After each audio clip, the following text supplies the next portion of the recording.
সবাইকে স্বাগত জানাচ্ছি। আমি ফিরোজ তোহা। শুরুতেই সংবাদ শিরোনাম জানিয়ে দেব এই মুহূর্তে হাতে পাওয়া সর্বশেষ গুরুত্বপূর্ণ আপডেট বাংলা সংবাদ। শুরুতেই থাকছে রাজবাড়ীতে বিএনপির দু গ্রুপের সংঘর্ষ, সেনাবাহিনীর হাতে আটক ৩। রাজবাড়ীর বালিয়াকান্দিতে আধিপত্য বিস্তারকে কেন্দ্র করে বিএনপির দু গ্রুপের সংঘর্ষে অন্তত ১২ জন আহত হয়েছেন। আহতদের মধ্যে ৭ জন বালিয়াকান্দি উপজেলা স্বাস্থ্য কমপ্লেক্স হাসপাতালে চিকিৎসা নিয়েছেন। এবারে জানাবো, দেশে পরিপূর্ণ গণতন্ত্র প্রতিষ্ঠা হয়নি। ছাত্র জনতার গণঅভ্যুত্থানে স্বৈরাচার আওয়ামী সরকারের পতন হলেও এখন পর্যন্ত বাংলাদেশে পরিপূর্ণ গণতন্ত্র প্রতিষ্ঠা হয়নি বলে মন্তব্য করেছেন বিএনপির কেন্দ্রীয় ক্রীড়া বিষয়ক সম্পাদক ও ঢাকা মহানগর উত্তর বিএনপির সদস্য সচিব আমিনুল হক। জানাবো, গাজীপুরে পিটিয়ে হত্যার ঘটনায় বিএনপি নেতাসহ ৭ জনের নামে মামলা। গাজীপুরে শ্রীপুরে চোর সন্দেহে যুবককে পিটিয়ে হত্যার ঘটনায় বিএনপি নেতাসহ ৭ জনের নামে মামলা হয়েছে। শুক্রবার দুপুরে বিষয়টি নিশ্চিত করেন শ্রীপুর থানার ভারপ্রাপ্ত কর্মকর্তা মোহাম্মদ জয়নুল আবেদিন মণ্ডল। তিনি বলেন, গত বৃহস্পতিবার রাতে নিহত যুবকের বাবা নাসির বাদী হয়ে মামলার আবেদন করেন। মামলায় ৭ জনের নাম উল্লেখ করে ১০ থেকে ১২ জনকে অজ্ঞাত পরিচয় আসামি করা হয়েছে। এদিকে দেশের উদ্দেশ্যে রওনা দিয়েছেন ডক্টর মোহাম্মদ ইউনূস।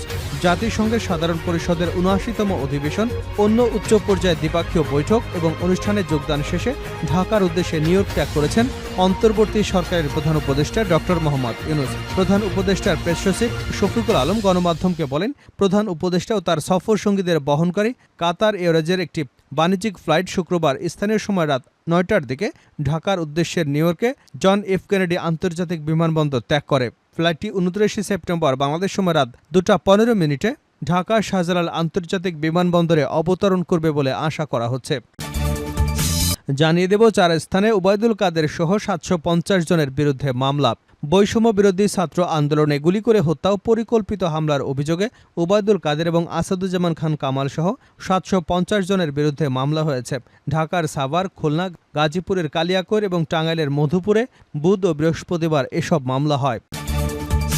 এবং সর্বশেষ জানাবো আন্তর্জাতিক সংবাদ। হিজবুল্লাহর প্রধানকে লক্ষ্য করে ইসরায়েলের হামলা। লেবানন ভিত্তিক সশস্ত্র গোষ্ঠী হিজবুল্লাহর প্রধান হাসান নাসরুল্লাহকে লক্ষ্য করে হামলা চালিয়েছে ইসরায়েল। গতকাল শুক্রবার দেশটির রাজধানী বৈরুতে নাসরুল্লাহর সম্ভাব্য অবস্থান লক্ষ্য করে হামলা চালানো হয়। তবে হামলার পর তিনি কী অবস্থানে আছেন তা জানাতে পারেনি ইসরায়েল। তবে ব্রিটিশ বার্তা সংস্থা রয়টার্স জানিয়েছে, হিজবুল্লাহর প্রধান বেঁচে আছেন এবং ভালো আছেন। নাসরুল্লাহর খুব কাছের লোকদের বরাতে এ তথ্য জানিয়েছে রয়টার্স। এতক্ষণ শিরোনাম শুনছিলেন, এবার বিস্তারিত। প্রিয় দর্শক, আপনি যদি এই চ্যানেলে নতুন হয়ে থাকেন, ভিডিওটি দেখতে দেখতে চ্যানেলটি সাবস্ক্রাইব করে আমাদের সঙ্গে থাকুন। আর এই ভিডিও সম্পর্কে আপনি আপনার মূল্যবান মতামতটি কমেন্ট বক্সে জানিয়ে দিন। আর হ্যাঁ প্রিয় দর্শক, জানিয়ে দিন ভিডিওটি কোথা থেকে দেখছেন। রাজবাড়ীতে বিএনপির দু গ্রুপের সংঘর্ষ, সেনাবাহিনীর হাতে আটক ৩। রাজবাড়ীতে বালিয়াকান্দিতে আধিপত্য বিস্তারকে কেন্দ্র করে বিএনপির দু গ্রুপের সংঘর্ষে অন্তত ১২ জন আহত হয়েছেন। আহতদের মধ্যে ৭ জন বালিয়াকান্দি উপজেলা স্বাস্থ্য কমপ্লেক্স হাসপাতালে চিকিৎসা নিয়েছেন।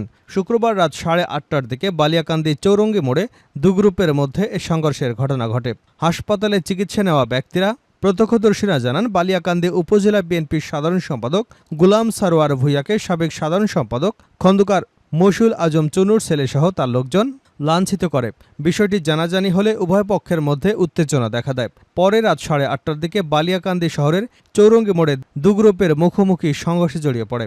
সংঘর্ষে সংবাদ পেয়ে ক্যাপ্টেন মোহাম্মদ এনামুল হাসানের নেতৃত্বে সেনাবাহিনীর একটি দল ও বালিয়াকান্দি থানা পুলিশ ঘটনাস্থলে উপস্থিত হয়ে পরিস্থিতি নিয়ন্ত্রণে আনেন। এ সময় উপজেলা বিএনপির সাবেক সাধারণ সম্পাদক খন্দকার মশিউল আলম চুনুসহ ৫৫ জন বিএনপির ৩ নেতাকর্মীকে আটক করা হয়। বালিয়াকান্দি উপজেলা বিএনপির সভাপতি গোলাম শওকত সিরাজ বলেন, সংঘর্ষের পর চুন্নুর নেতৃত্বে আমার বাসভবনে আগুন লাগানোর চেষ্টা করা হয়। বালিয়াকান্দি থানার ভারপ্রাপ্ত কর্মকর্তা জামাল উদ্দিন বলেন, সংঘর্ষের খবর পেয়ে পুলিশ দ্রুত ঘটনাস্থলে গিয়ে পরিস্থিতি নিয়ন্ত্রণে এনেছে।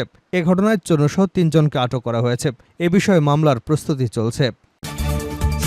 দেশে পরিপূর্ণ গণতন্ত্র প্রতিষ্ঠা হয়নি আমিনুল হক। ছাত্র জনতার গণঅভ্যুত্থানে স্বৈরাচার আওয়ামী সরকারের পতন হলেও এখন পর্যন্ত বাংলাদেশে পরিপূর্ণ গণতন্ত্র প্রতিষ্ঠা হয়নি বলে মন্তব্য করেছেন বিএনপির কেন্দ্রীয় ক্রীড়া বিষয়ক সম্পাদক ঢাকা মহানগর উত্তর বিএনপির সদস্য সচিব আমিনুল হক। বিকেলে পল্লবীতে শহীদ জিয়া স্মৃতি ফুটবল টুর্নামেন্টের উদ্বোধনী অনুষ্ঠানে প্রধান অতিথির বক্তৃতায় তিনি এসব কথা বলেন। আমিনুল হক বলেন, গণতন্ত্র তখনই পরিপূর্ণ প্রতিষ্ঠা পাবে যখন দেশে একটা নির্বাচন হবে, সে নির্বাচনে জনগণ ভোট দেবে, নির্বাচনের মাধ্যমে জনগণ তার পছন্দের প্রতিনিধি বেছে নিতে পারবেন। ঠিক তখনই বাংলাদেশের জনগণের যে প্রত্যাশা তা পূরণ হবে। তিনি বলেন ১৭ বছরে বাংলাদেশের জনগণের গণতন্ত্র পুনরুদ্ধারের জন্য জনগণের ভোটের অধিকার নিশ্চিত করার জন্য আন্দোলন করতে গিয়ে স্বৈরাচার আওয়ামী সরকারের বিরোধী দলের হাজার হাজার নেতাকর্মীকে গুলি করে হত্যা করেছে। গত জুলাই আগস্টে ছাত্র জনতার গণঅভ্যুত্থানে ছাত্র ভাইদের গুলি করে হত্যা করা হয়েছে। সেই আন্দোলনে বিএনপি নেতাকর্মী এবং সাধারণ মানুষদেরও গুলি করে হত্যা করা হয়েছে। জাতীয় ফুটবল দলের সাবেক এই অধিনায়ক বলেন, যার জন্য হাজারো মানুষ প্রাণ দিয়েছে, এত রক্ত ঝরেছে, সেই কাঙ্ক্ষিত গণতন্ত্র, ভোটের অধিকার, মানুষের বাক স্বাধীনতা, সামাজিক অধিকার, দেশের সার্বভৌমত্ব প্রতিষ্ঠা হবার মধ্য দিয়ে মানুষের প্রত্যাশা পূরণ হবে। গাজীপুরে পিটিয়ে হত্যার ঘটনায় বিএনপি নেতাসহ ৭ জনের নামে মামলা। গাজীপুরে শ্রীপুরে চোর সন্দেহে যুবককে পিটিয়ে হত্যার ঘটনায় বিএনপি নেতাসহ ৭ জনের নামে মামলা হয়েছে। শুক্রবার দুপুরে বিষয়টি নিশ্চিত করেন শ্রীপুর থানার ভারপ্রাপ্ত কর্মকর্তা মোহাম্মদ জয়নুল আবেদিন মণ্ডল। তিনি বলেন, গত বৃহস্পতিবার রাতে নিহত যুবকের বাবা মোহাম্মদ নাসির বাদী হয়ে মামলার আবেদন করেন। মামলায় ৭ জনের নাম উল্লেখ করে ১০ থেকে ১২ জন অজ্ঞাত পরিচয়ে আসামি করা হয়েছে। নিহতের স্বজনরা জানান, ১৩ সেপ্টেম্বর ঘুমিয়েছিলেন ইসরাফিল। সকাল ৭টার কিছু সময় পর এলাকার সোহাগসহ কয়েকজন যুবক তাকে ঘুম থেকে ডেকে তুলে স্থানীয় ব্যাপারী বাড়ি জামে মসজিদের চুরি যাওয়া ব্যাটারি সম্পর্কে জানতে চান। পরে তাকে নিয়ে যায় শৈলাট পশ্চিমপাড়া সরকারি প্রাথমিক বিদ্যালয় মাঠে। সেখানে নিয়ে তার হাত পা রশি দিয়ে বাঁধা হয়। তারপর চলে ব্যাটারি চুরির অপবাদে মধ্যযুগীয় কায়দায় নির্যাতন। লোহার রড দিয়ে পায়ের পাতা থেকে শুরু করে পিঠ পর্যন্ত পেটানো হয়। পরে কোমরের নিচে ঢেলে দেওয়া হয় গরম পানি। নিহতের বাবা নাসিরুদ্দিন বলেন, ঘুমিয়ে থাকা আমার ছেলেকে ডেকে নিয়ে যায় আসামিরা। পরে শৈলাট পশ্চিমপাড়া সরকারি প্রাথমিক বিদ্যালয় মাঠে নিয়ে ছেলেকে কয়েক ঘণ্টা পেটায়। এক পর্যায়ে তারা চায়ের দোকান থেকে গরম পানি এনে আমার ছেলের উপর ঢেলে দেয়। এতে কোমরের নিচ থেকে শরীরের বিভিন্ন জায়গায় ফোস্কা পড়ে যায়। এ সময় আমার ছেলে পানি পান করতে চেয়েছিল, তার জীবনটা ভিক্ষা চেয়েছিল, কিন্তু তারা পানি খেতে দেয়নি। আমরা এত চেষ্টা করেছি, তবু নির্যাতনকারীদের মন গলাতে পারেনি। আমাদের দেখলে নির্যাতনের মাত্রা আরও বাড়িয়ে দিত। নিহতের শতবর্ষী দাদি মহরজান বলেন, আমার নাতিকে বাড়ি থেকে স্কুল মাঠে ডেকে নিয়ে সকাল ৮টা থেকে বেলা ১২টা পর্যন্ত ধরে নির্যাতন করে। আমি কতবার যাবার চেষ্টা করেছি, কিন্তু ওরা আমাকে বারবারই ধাক্কা দিয়ে সরিয়ে দিয়েছে। নিহত ইসরাফিলের চাচা আব্দুর রহিম অভিযোগ করে বলেন, মারধরের পর একটি ভ্যানে তুলে ইসরাফিলকে বাড়িতে পাঠিয়ে দেয়। সেখানে অর্থভাবে বিনা চিকিৎসায় থাকার ৩ দিন পরে আমার ভাতিজা শ্রীপুরের উপজেলা স্বাস্থ্য কমপ্লেক্সে নিয়ে যায়। সেখানে তার অবস্থার অবনতি হলে ১৬ সেপ্টেম্বর উন্নত চিকিৎসার জন্য গাজীপুর শহীদ তাজউদ্দিন আহমেদ মেডিকেল কলেজ হাসপাতালে স্থানান্তর করেন চিকিৎসকরা। ওই হাসপাতালে চিকিৎসাধীন অবস্থায় বৃহস্পতিবার দুপুর ১২টার দিকে মারা যায় ইসরাফিল। মারা যাওয়ার পরপরই অভিযুক্তরা গা ঢাকা দিয়েছে। কামরুল হাসান লিটনের ব্যবহৃত মোবাইলে একাধিকবার যোগাযোগ করবার চেষ্টা করা হলে তা বন্ধ পাওয়া যায়, ফলে তার বক্তব্য জানা সম্ভব হয়নি। দেশের উদ্দেশ্যে রওনা দিয়েছেন ডক্টর মোহাম্মদ ইউনূস। জাতিসংঘ সাধারণ পরিষদের ৭৯তম অধিবেশনে অন্য উচ্চ পর্যায়ে দ্বিপাক্ষীয় বৈঠক ও অনুষ্ঠানে যোগদান শেষে ঢাকার উদ্দেশ্যে নিউ ইয়র্ক ত্যাগ করেছেন অন্তর্বর্তী সরকারের প্রধান উপদেষ্টা ডক্টর মোহাম্মদ ইউনূস। প্রধান উপদেষ্টার প্রেস সচিব শফিকুল আলম গণমাধ্যমকে বলেন, প্রধান উপদেষ্টা ও তার সফর সঙ্গীদের বহনকারী কাতার এয়ারওয়েজের একটি বাণিজ্যিক ফ্লাইট শুক্রবার স্থানীয় সময় রাত ৯:৩০টার দিকে ঢাকার উদ্দেশ্যে নিউ ইয়র্কে জন এফ কেনেডি আন্তর্জাতিক বিমানবন্দর ত্যাগ করে। ফ্লাইটটি ২৯ সেপ্টেম্বর বাংলাদেশ সময় রাত ২:১৫ ঢাকা শাহজালাল আন্তর্জাতিক বিমানবন্দরে অবতরণ করবে বলে আশা করা হচ্ছে। বাংলাদেশের কোনো সরকার প্রধানের জাতিসংঘ সাধারণ পরিষদের অধিবেশনে সবচেয়ে সফলতম সফর ছিল এবার। ডক্টর মোহাম্মদ ইউনূস মার্কিন প্রেসিডেন্ট জো বাইডেন সহ ১২টি দেশের সরকার ও রাষ্ট্রপ্রধানদের এবং বিভিন্ন আন্তর্জাতিক সংস্থার প্রধানদের সঙ্গে সাক্ষাৎ করেছেন এবং সাইডলাইনে ৪০টি উচ্চ পর্যায়ের বৈঠকে অংশ নিয়েছেন। সফরকালে প্রধান উপদেষ্টার ব্যাপক কর্মতৎপরতা বাংলাদেশের সঙ্গে আন্তর্জাতিক বিশ্বের অর্থনৈতিক ও কূটনৈতিক সম্পর্ক এবং অংশীদারিত্ব এগিয়ে নেবার ক্ষেত্রে বিরাট অবদান রাখবে বলে আশা করা হচ্ছে। প্রধান উপদেষ্টা গত ২৩ সেপ্টেম্বর জাতিসংঘ সাধারণ পরিষদের অধিবেশনে যোগ দিতে নিউ ইয়র্কে পৌঁছান। তিনি ৪ দিনের সফরকালে খুব কর্মব্যস্ত সময় পার করেন। এদিকে জাতিসংঘের সাধারণ পরিষদের ৭৯তম অধিবেশনে দেওয়া ভাষণে ডক্টর ইউনূস বলেছেন, জলবায়ু সংকট মোকাবেলার পাশাপাশি বিশ্ব অর্থনীতিতে শৃঙ্খলাবদ্ধ করতে হবে। বাংলাদেশের মতো জলবায়ু ঝুঁকিপূর্ণ দেশগুলোতে জলবায়ু বিভাজনের জন্য শক্তিশালী সম্পদ কাজে লাগানোর আহ্বান জানিয়েছেন তিনি।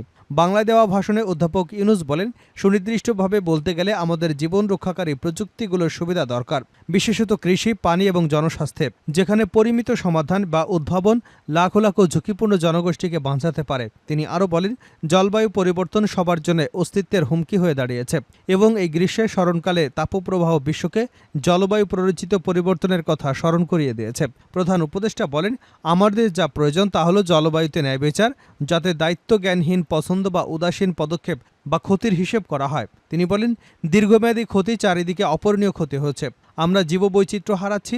রোগ জীবাণু পরিবর্তন নতুন রোগের দিকে পরিচালিত করে। চাষাবাদ চাপে পড়েছে।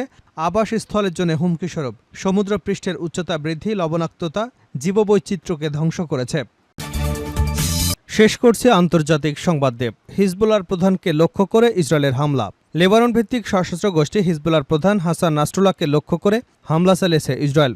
গতকাল শুক্রবার দেশটির রাজধানী বৈরুতে নাসরুল্লাহর সম্ভাব্য অবস্থান লক্ষ্য করে হামলা চালানো হয়। তবে হামলার পর তিনি কী অবস্থানে আছেন তা জানাতে পারেনি ইসরায়েল। তবে ব্রিটিশ বার্তা সংস্থা রয়টার্স জানিয়েছে, হিজবুল্লাহর প্রধান বেঁচে আছেন এবং ভালো আছেন। নাসরুল্লাহর খুব কাছের লোকদের বরাতে এ তথ্য জানিয়েছে রয়টার্স। ইসরায়েলের প্রতিরক্ষা বাহিনীর মুখপাত্র রিয়ার অ্যাডমিরাল ড্যানিয়েল হাগারি জানিয়েছেন, হিজবুল্লাহর প্রধান দপ্তর লক্ষ্য করে হামলা চালিয়েছে তাদের বিমান বাহিনী। হিজবুল্লাহর প্রধান বেঁচে গেলেও শুক্রবার এই হামলায় অনেক মানুষ আহত এবং নিহত হয়েছেন বলে আশঙ্কা করা হচ্ছে। আল জাজিরা জানিয়েছে, ভবনের ধ্বংসস্তূপের নিচে থেকে অন্তত 2 জনের মরদেহ উদ্ধার করা হয়েছে। সেখানে আরও অনেকেই আটকে আছে বলে ধারণা করা হচ্ছে।